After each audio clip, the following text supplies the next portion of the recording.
Hi,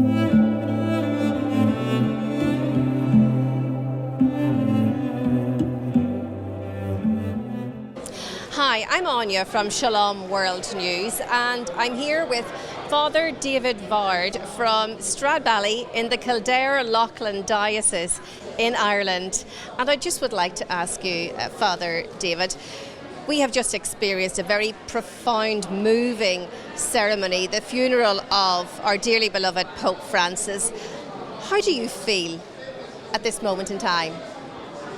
I think I feel overwhelmed by everything, and seeing the universality of the Church and everyone coming together to grieve and to also give thanks to God for the ministry of Pope Francis. So I think it might even be next week or in the weeks and months ahead when I finally realise I was actually at the funeral of a Pope. Yeah. And all of that entails, and to pray for him with my brother priests who are all over the world surrounding me.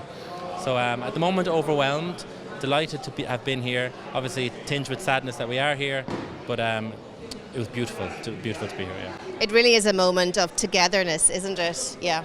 Absolutely. Universality.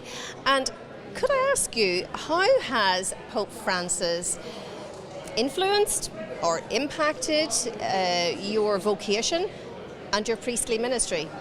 I always harken back to what he said, that a shepherd should have the smell of the sheep, and I think that's any time I feel not tired, but anytime I question, what am I about, what am I doing? Because sometimes you have days in the office where you're just all paperwork and blah, blah, blah. So I always harken back to what he said to the priests, and said that we should have the smell of the sheep upon us. So getting out there, doing things that might not be traditionally what the priests would have done in Ireland, maybe in the past, but getting out there, having the smell of the sheep, being with your people. That's how he influenced me. And I was in ceremony when he was elected, so it's fantastic then that he's the only pope I've had as a priest. So he's had a huge influence. And what would you say is the legacy that Pope Francis leaves us with? It's hard to say now that he's only just passed, but I think every pope in the months and in the years after the pontificate, there's always something that's standing to them. I think Pope Francis was so practical. You know, even the way he just ministered, and he did it with such a quiet and a reverence, but he did it so practically.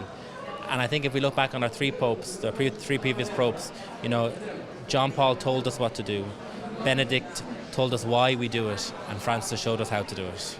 So I think between the three of them, you know, we have a lovely trinity of popes. Thank you so much.